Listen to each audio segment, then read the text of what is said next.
नमस्कार, सत्ता का महासंग्राम देख रहे हैं आप और मैं हूं आपके साथ शिवांगी जैन। लोकतंत्र के महापर्व में आज देश की दो बड़ी राजनीतिक प्रयोगशालाओं पश्चिम बंगाल और तमिलनाडु में वोटिंग हो रही है और ये सिर्फ चुनाव नहीं है बल्कि सियासी भविष्य की दिशा तय करने वाला एक निर्णायक दिन है। जी हां, हालांकि हम बात कर लें पश्चिम बंगाल की तो यहां पहले चरण में 152 सीटों पर आज मतदान हो रहा है।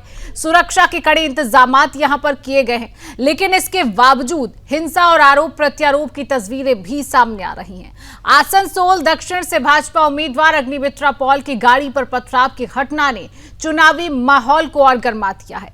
रहमतनगर में हुई इस घटना के बाद अब सवाल उठ रहे हैं, क्या बंगाल में चुनाव वाकई निष्पक्ष हो रही हैं? नंदीग्राम से भी सियासी संग्राम की तस्वीर सामने आ रही है, जहां पर तृणमूल कांग्रेस ने पुलिस पर भाजपा के पक्ष में काम करने का आरोप लगाया है। राज्य मंत्री शशि पांजा ने सीधे तौर पर चुनावी निष्पक्षता पर सवाल खड़े किए हैं और चुनाव आयोग से हस्तक्षेप की मांग भी की है। ऐसे में अब बड़ा सवाल है कि क्या बंगाल में लोकतंत्र दबाव में है या फिर ये सिर्फ सियासी नैरेटिव बनाने की कोशिश है। वहीं अगर तमिलनाडु की बात कर ले तो आज सभी यानी 234 सीटों पर एक ही चरण में मतदान आज हो रहा है। 5 करोड़ से ज्यादा मतदाता आज अपने मताधिकार का प्रयोग कर रही हैं। डीएमके और एआईएडीएमके के बीच सीधी टक्कर देखी जा रही है और इस बार बीजेपी भी पूरे दमखम के साथ इस बार मैदान में है। अब ऐसे में क्या तमिलनाडु में सत्ता परिवर्तन होगा या फिर पुरानी सियासत ही दोहराई जाएगी? दोनों राज्यों में प्रशासन ने निष्पक्ष चुनाव का दावा किया है, लेकिन जमीनी हालात कई सवाल खड़े कर रहे हैं। बंगाल में हिंसा के आरोप हैं, तमिलनाडु में सत्ता की जंग है और इन सब के बीच लोकतंत्र की असली तस्वीर क्या है? तो आज कि इस बड़े डिबेट में हम यही पूछेंगे कि क्या बंगाल में चुनावी निष्पक्ष है या सियासी हिंसा हावी है? क्या तमिलनाडु में जनता बदलाव चाहती है या परंपरा फिर से वही कायम रहेगी? और सबसे बड़ा सवाल कि क्या लोकतंत्र का ये महापर्व बिना डर और दबाव के मनाया जा रहा है? आज इसी विषय पर हम करेंगे चर्चा करने के लिए तमाम पैनलिस्ट भी हमारे साथ जुड़ेंगे, लेकिन उससे पहले ग्राफिक्स के जरिए तमाम जो आंकड़ा है वो आप समझिए। देखिए, पहले चरण में किन सीटों पर चुनाव हो रहा है। बंगाल की ये आप बात कर रहे हैं, कलिम्पोंग, दार्जिलिंग, उत्तर दिनाजपुर, ये तमिलनाडु की जो बात है, और इसके बाद दक्षिण दिनाजपुर, मालदा, मुर्शिदाबाद, यहाँ बंगाल में कितनी सीटों की संख्या है। उसके बाद बीरभूम की बात करें तो 11, पश्चिम वर्धमान में 9। ये तमाम पहले चरण में किन सीटों पर चुनाव हो रहा है। पश्चिम मेदिनीपुर में 15, पुरुलिया में 9। ये तमाम वो सीटें हैं जहां पर आज जो है वहां पर चुनाव हो रहा है पहले चरण का। पश्चिम बंगाल में कूच बिहार में 9, जलपाईगुड़ी में 7 सीटों की संख्या है और इसी तरह से ये पूरे ग्राफिक्स तैयार किए गए हैं कि किस जिले में कितनी सीटें जो है वो दी गई हैं और पहले चरण में किन किन सीटों पर कितनी सीटों पर जो है वो चुनाव किया जा रहा है। आज मतदान यानी हो रहा है और शाम 6 बजे तक ये मतदान की प्रक्रिया जो है वो चल रही है। इसके बाद अगर पश्चिम बंगाल में प्रतिशत का आंकड़ा देखें, कितनी सीट है, जनरल को कितनी है, एससी को कितनी है, एसटी को कितनी है, तमिलनाडु चुनाव के 2026 का ये आंकड़ा ग्राफिक्स के जरिए आप मेरे साथ टीवी स्क्रीन पर तमाम ये तस्वीरें देख रहे हैं कि आखिरकार कितनी सीट जो है 234 सीटों पर चुनाव तमिलनाडु में आज पहले ही चरण में जो है वो चुनाव किया जा रहा है। उसके बाद अगर वोटर की बात करें तो 5.67 करोड़ मतदाता आज मतदान कर रहे हैं। इतना जो प्रतिशत है, इतनी जो संख्या है, वो मतदाता की संख्या जो है वो यहाँ पर निकलकर सामने आती है कि इतने जो मतदाता हैं वो हैं। तो इसी तरह से ये जो आंकड़ा निकलकर सामने आ रहा है, हालांकि सुरक्षा के कड़े इंतजामातों के बीच आज मतदान चल रहा है। हालांकि बंगाल की बात कर ले तो बंगाल में कई जगह से छुटपुट घटनाएं भी जो हैं वो सामने आई हैं। कहीं मारपीट की घटनाएं सामने आई हैं, कहीं अगर बात करें तो कहीं कल बम फेंका गया। ऐसी तमाम बंगाल से जो तस्वीरें हैं वो सामने आई हैं। हालांकि बेहद महत्वपूर्ण ये चुनाव है 2026 का और काफी दिलचस्प चुनाव है, चाहे हम तमिलनाडु की बात कर ले चाहे हम पश्चिम बंगाल की बात कर ले, क्योंकि दोनों ही जगह ये भी कयास लगाए जा रहे हैं कि जनता कहीं ना कहीं इस बार परिवर्तन चाहती है। अब ये देखना होगा क्या इस बार परिवर्तन सामने आता है इन दोनों ही राज्यों में, क्योंकि पार्टी ने कहीं से कोर कसर नहीं छोड़ी। चाहे हम बीजेपी पार्टी की बात कर ले तो पश्चिम बंगाल में तमाम स्टार प्रचारक, पार्टी के तमाम स्टार प्रचारक वहां पर पहुंचते, रैलियां करते, जनसभा को संबोधित करते हैं। तमाम जो है पूरी तरह से दमखम पार्टी की तरफ से, बीजेपी पार्टी की तरफ से लगाया गया है। वहीं हम टीएमसी की बात करें तो आज जो टीएमसी की तरफ से तस्वीरें सामने आई, झड़प की तस्वीरें सामने आना, कहीं बीजेपी के लोगों को मारना, इस दौरान चुनाव के दौरान भी इस तरीके की तस्वीरें आई है। हालांकि ये तस्वीरें चुनाव पर कितना असर डालती है ये भी समझने वाली बात होगी, क्योंकि अब ये कहा जाने लगा है कि जो जनता है वो काफी स्मार्ट जनता है आज के समय की।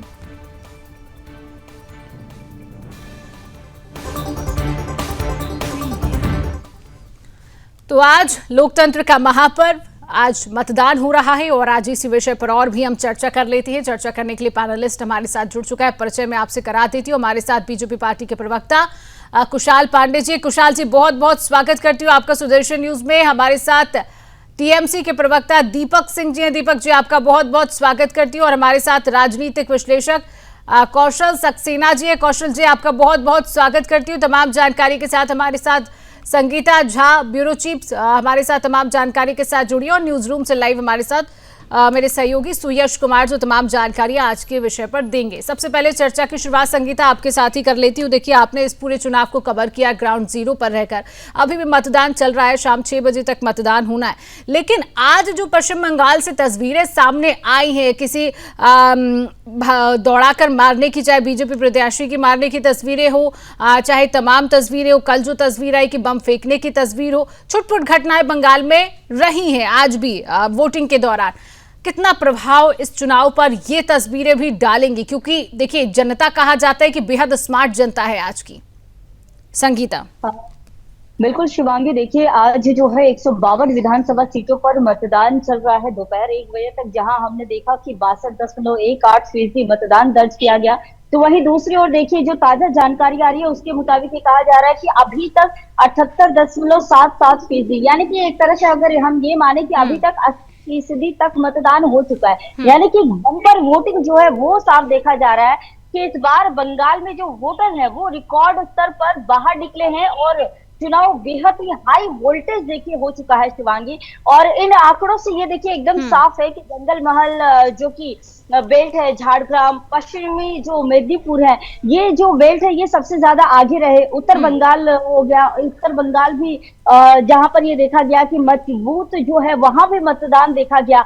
मालदा में भी शुरुआती धीमी रही, लेकिन फिर बाद में रफ्तार जो है वहां भी तेज पकड़ा। शिकायतों की अगर बात करें तो शिकायत काफी ज्यादा आए, शिकायत जैसे कि 400 से ज्यादा जो है वो शिकायतें आई, शिकायतें दर्ज की गई चुनाव आयोग के पास।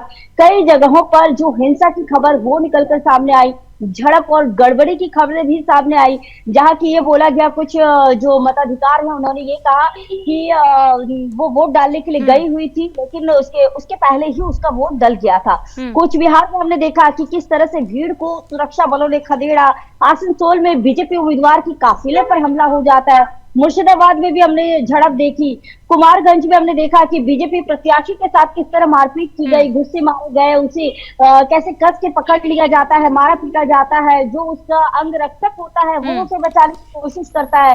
तो हालांकि देखिए, सुरक्षा बलों ने सुरक्षा बलों की जिस तरह से तैयारी की, यही वजह है कि अधिकांश जगहों पर जहां पर स्थिति बिगड़ रही थी वहां स्थिति नियंत्रण में आ गई। चलिए, ठीक है।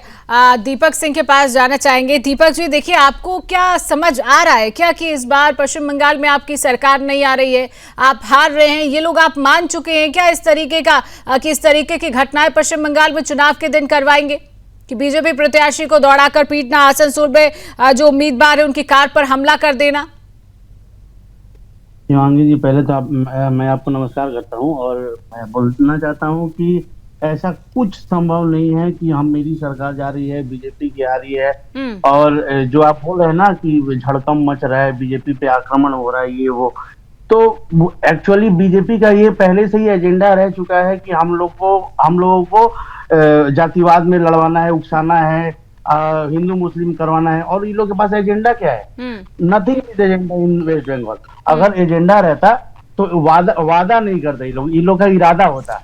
ये लोग का दीपक तो जी, कुछ जो इरादा नहीं। तस्वीरें क्या झूठ बोल रही हैं? क्या तस्वीरें झूठ बोल रही हैं कि कार में हमला, मेरे पास तस्वीर है, तस्वीरें झूठ बोल देगी? हुए होंगे, कहीं ना कहीं हुए होंगे। देखिए, जो जो तस्वीर आप और हम देख रहे हैं वो उसमें ये दिखा रहा है कि वो झड़प हुआ है। वो झड़प किस लिए हुआ है, किस मुद्दा पे हुआ है? अगर कोई मेरे को वल्गर लैंग्वेज बोल के निकले, अगर उसको हम प्रोटेस्ट करने जाए, उसके बाद वो लोग वीडियो करे, तो ये अलग चीज है। लेकिन उकसाना तो बीजेपी का यही प्रोपेगेंडा है। ठीक है, हमारे साथ बीजेपी पार्टी के प्रवक्ता कुशाल पांडे जी जुड़ चुके हैं। कुशाल जी, बहुत स्वागत करूंगी आपका सुदर्शन न्यूज में। कुशाल जी, ये कह रहे हैं कि आपकी पार्टी उकसाती है, उसके बाद ही दंगे होते हैं, आपके प्रत्याशी की कार पर हमला कर दिया जाता है, आपके प्रत्याशी को दौड़ाकर पीटा जाता है क्योंकि आप लोग एजेंडा चला रहे हैं। इनका ऐसा कहना है, दीपक जी का। जरा आप समझाइए कि क्या टीएमसी को खौफ हो गया, ये मान बैठे हैं कि इनकी पार्टी पश्चिम बंगाल से जा रही है, इस बार विदाई तय है? देखिए, तृणमूल कांग्रेस के कार्यकर्ता बयां करिए वोटर जी। तृणमूल कांग्रेस के कार्यकर्ता और तृणमूल कांग्रेस के सुप्रीमो ममता बनर्जी, ये दोनों जन मान चुकी हैं कि बंगाल से चुनाव के समय में कैंडिडेट को मारा जा रहा है, कार्यकर्ताओं को मारा है। तो ये तृणमूल कांग्रेस का कल्चर है, ये कोई 2026 के चुनाव में नहीं है। जब से सरकार में आई है तृणमूल कांग्रेस, उसके बाद से सिर्फ मार करके विपक्षियों की आवाज को दबाने का काम तृणमूल कांग्रेस करते हुए आ रही है। और 2026 में ये जनता ने ठाना है, बंगाल की जनता ने ये कह दिया है कि इस बार परिवर्तन चाहिए। परिवर्तन चाहिए मतलब बीजेपी को लाना है, और बीजेपी को लाने के बाद में बंगाल का विकास होगा, जो 15 सालों से लगातार इससे विहीन रहा हुआ है। कुशाल जी, थोड़ा सा आपके नेटवर्क में शायद प्रॉब्लम है, मुझे आवाज आपकी क्लियर नहीं आ रही है। राजनीतिक विश्लेषक कौशल जी हमारे साथ बने हुए, उसके बाद सुयश मैं आपके पास वापस लौटूंगी। कौशल जी, राजनीति क्या नजर आ रही है? पश्चिम बंगाल की ही बात करें चाहे तमिलनाडु की बात करें, क्या इस बार राज्यों में सत्ता परिवर्तन की बयार देखने को मिल रही है? क्या परिवर्तन होगा इस बार? कौशल जी। जी शिवानी जी, बेशक निश्चित तौर पर 15 साल पुरानी सरकार है, उसके विरोध में एक माहौल है। और जहाँ तक टकराव की बात अभी आई सामने, तो दोनों दल के लोग एक दूसरे पर आरोप लगा रहे हैं। तो मैं कहूँगा कि दोनों ही वो केंद्र से रूलिंग है, तो ये स्टेट में रूलिंग है। छोटी घटनाएं, छुटपुट घटनाएं होती रहती हैं, लेकिन जहाँ तक एक चमत्कार की बात की, तो पिछले 2 चुनाव में हमने देखा है कि बीजेपी बहुत ताकत के साथ और बड़े कॉन्फिडेंस के साथ चुनाव लड़ी है। लेकिन पिछले चुनाव में ही ममता जी की पार्टी 213 समथिंग, मेरा अंदाज है 213 के करीब सीट दे गई और भाजपा कुल 77 पर रुक गई।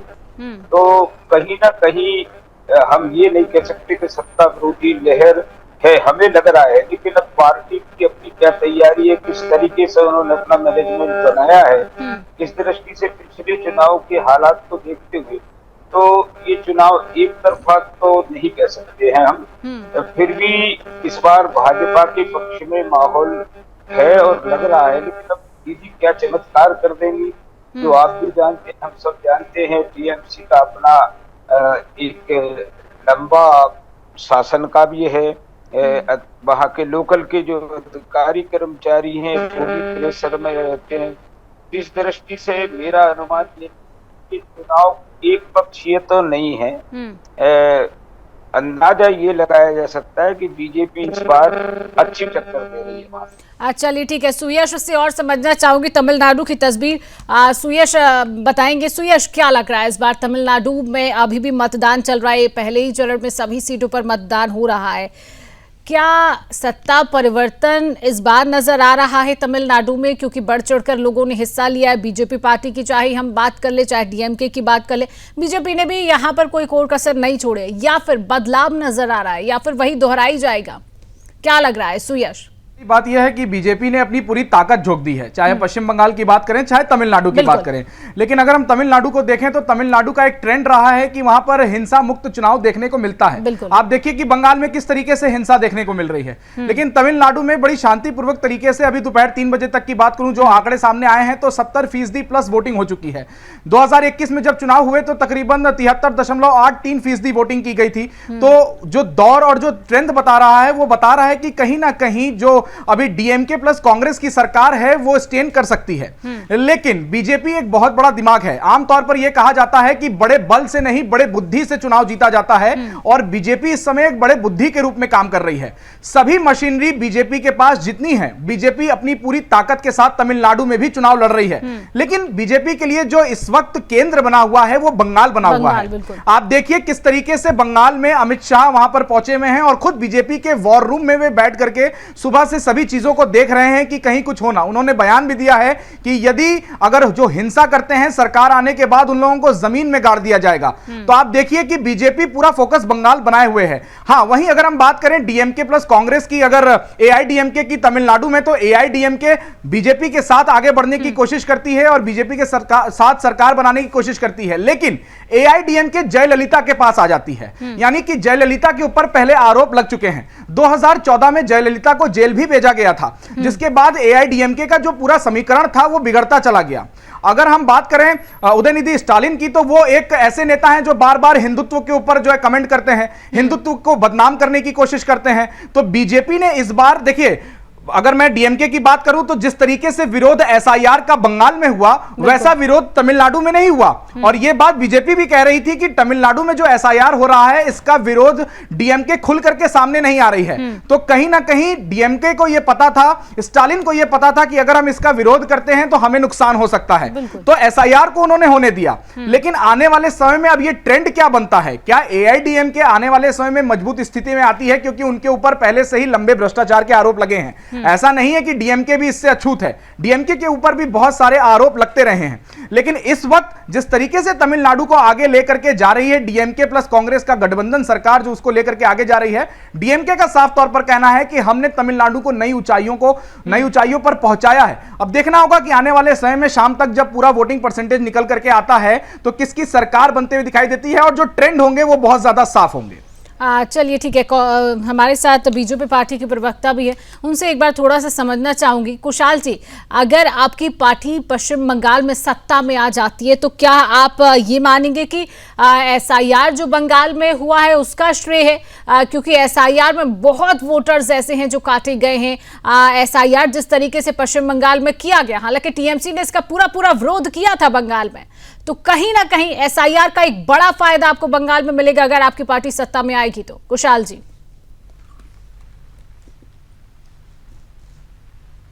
के लिए नहीं करवाया है, एसआईआर चुनाव आयोग ने कराया है। तो एसआईआर से जो अवैध वोटर थे उन वोटरों का नाम कटा है, जो भारत के नहीं थे, जो बांग्लादेशी थे, जो रोहिंग्या थे, जो मृत वोटर थे। वही तो मैं कह रही हूँ कि चुनाव आयोग ने कराया है, तो कहीं ना कहीं जो वोटर्स हटे हैं, घुसपैठिए जो हैं, उनको काटा गया। ऐसे बहुत से लोग हैं जो वोट नहीं डाल रहे थे, जिनकी डेथ हो चुकी है, जिन्होंने बंगाल छोड़ दिया, वो इसमें शामिल थे। मेरा वही कहना है। तो इसका कहीं ना कहीं फायदा तो होगा, इसका लॉस भी होगा टीएमसी को, जो उन्होंने अपने वोटर्स जो है वो रखे हुए थे कि वो वोट डाल रहे हैं। जी ठीक है, बात पूरी करें। एसआईआर प्लस बंगाल की जनता, एसआईआर प्लस बंगाल की जनता परिवर्तन चाह रही है। एसआईआर में जो अवैध वोटर नाम कटे हैं और जो मृत वोटर थे उनका जो नाम, जो फॉल्स वोटिंग करते थे तृणमूल कांग्रेस के कार्यकर्ता और उनके गुंडे, उसका लाभ हमें मिलेगा कि फॉल्स वोटिंग नहीं हो पाएगा। जो बूथ लूट होता था वो बूथ लूट नहीं हो पाएगा, उसका फायदा हम लोगों को जरूर मिलेगा। और इस बार बंगाल की जनता चाहती है कि बंगाल में भाजपा की सरकार बने, क्योंकि बंगाल लगभग 15 सालों से विकास से विहीन हो चुका था, विकास के रास्ते पे नहीं चल रहा था। बंगाल को विकास के रास्ते पे ले जाने के लिए बंगाल में डबल इंजन की सरकार चाहिए, भाजपा की सरकार चाहिए। नरेंद्र मोदी जी के हाथों में बंगाल को देना होगा, तभी जाकर के बंगाल का कल्याण और बंगाल का संस्कार और संस्कृति दोनों बच पाएगा। इसलिए बंगाल की जनता इस बार परिवर्तन चाहती है। और एसआईआर से कहीं ना कहीं भाजपा को फायदा भी होगा, और कहीं ना कहीं अगर देखा जाए तो अन्य दलों को नुकसान भी होगा, क्योंकि एसआईआर की वजह से जो बाहरी वोटर थे, जो आकर के सिर्फ वोट डालते थे, जो सरकार पक्ष के लोग बुलाते थे उन्हें सिर्फ वोट डालने के लिए, वो वोट नहीं डाल पाएंगे, वो पैसा से वोट खरीद नहीं पाएंगे पक्ष वाले लोग। तो इससे हमें फायदा मिलेगा, 100% मिलेगा। और जो इतना ज्यादा परसेंटेज में वोट हो रहा है उसका भी लाभ भारतीय जनता पार्टी के प्रत्याशियों को मिलेगा। इतने कॉन्फिडेंट होकर आप जो कह रहे हैं, कुशाल जी एक छोटा सा सवाल आपसे लूंगी। देखिए, आप किसी से भी सुनेंगे ये कहा जाता है कि इस बार बीजेपी बहुत कॉन्फिडेंट नजर आ रही है, खासतौर पर पश्चिम बंगाल को लेकर भी। ये जनता भी जानना चाहते हैं कि बीजेपी पार्टी के पास इतना कॉन्फिडेंस आता कहां से है? इतने कॉन्फिडेंट होकर आप कह रहे हैं, क्या आपको अपने कामों पर भरोसा है या आपको पश्चिम बंगाल की जनता पर भरोसा है? आपको किस बात का भरोसा है? इतने कॉन्फिडेंटली आप लोग कहते हैं कि इस बार हमारी पार्टी जो है वो सरकार में आ रही है। देखिए, हमें बंगाल की जनता पे पूर्ण विश्वास है और भरोसा भी है, क्योंकि बंगाल की जनता परिवर्तन चाह रही है। यह देखिए, भारतीय जनता पार्टी बंगाल में सिर्फ मुख्यमंत्री बनाने के लिए चुनाव नहीं लड़ रही है, बंगाल की संस्कृति और अस्मिता को बचाने और बांग्ला बनाने के लिए चुनाव लड़ी। जो गर्व से कहो हम हिंदू है कहते हो, विदेशों में हमारे स्वामी विवेकानंद जी घूमते थे, आज उस बंगाल की स्थिति क्या है? ये रविन्द्रनाथ ठाकुर की धरती है, उस बंगाल की स्थिति क्या है? ये मितांगिनी हजरा का धरती है, इस बंगाल की स्थिति क्या है? जिस बंगाल में लुंगी वाहिनी, आपने देखा होगा कि हमारे प्रत्याशी को मारा जा रहा है, प्रत्याशी को रोक करके, जो कि पुलिस बचा रहे, फिर भी प्रत्याशी को हमला किया। क्या इस बंगाल के लिए बंगाल की जनता ने मुख्यमंत्री को चुना था? इसीलिए परिवर्तन चाहिए। चलिए ठीक है दीपक जी, बहुत कॉन्फिडेंट है बीजेपी पार्टी, खासतौर पर कुशाल जी भी बहुत कॉन्फिडेंट नजर आ रहे हैं और ये कहा जा रहा है कि पश्चिम बंगाल में आपकी सरकार तो जाने वाली है, बीजेपी पार्टी इस बार सत्ता में आएगी। और ये खुले तौर पर केंद्रीय गृह मंत्री अमित शाह ने कह दिया है कि जो हिंसा अब होती है, जिन्होंने की है और जिन्होंने करवाई, उनको जमीन में गाड़ दिया जाएगा। एक डर नजर आ रहा है क्या दीपक जी इस बार आप लोगों को? कोई डर नहीं है, कोई नहीं है डर है शिवांगी जी। मैं कहना चाहता हूँ कि जो हमारे गृह मंत्री जो बोल रहे हैं गाड़ देंगे, ये कर देंगे, वो कर देंगे, ऐसा कुछ होने वाला नहीं है, क्योंकि हम लोग 216 से जो आगे सीट थी उससे प्लस जाएंगे। ये लोग अपने पे विश्वास नहीं है, जनता का कोई भी इन लोग पे विश्वास नहीं है। खाली ये लोग पे विश्वास है कि चुनाव आयोग हम लोग का इलेक्शन करवा के जितवा दे। खाली चुनाव आयोग के दम पे इतना बड़ा बड़ा बोली ये लोग जो बोल रहा है, जनता 4 तारीख को समझा देगी। लोग चुनाव आयोग बीजेपी पार्टी का थोड़ी है दीपक जी कि चुनाव आयोग के दम पर बोल देंगे। बीजेपी का चुनाव आयोग थोड़ी है कि आप चुनाव आयोग पर ही आरोप लगा दे रहे हैं। अब खुले तौर पर अगर आर्मी, हम लोग तो यहाँ देख रहे हैं ना, आर्मी जहाँ जहाँ है वहाँ बीजेपी के कार्यकर्ता आर्मी के माने सेना बलों के पीछे से कमेंट कर रहे हैं कि अब सेना बल आ गया है, अब क्या होगा। माने उल्टा फुल्टा वल्गर लैंग्वेज स्टार्ट हो गया है। उकसाना इसी को बोला जाता है शिवांगी जी। चलिए ठीक है, कुशाल जी आपकी बात का जवाब दे रहे। कुशाल जी जरा जवाब दीजिए ये जो कह रहे हैं।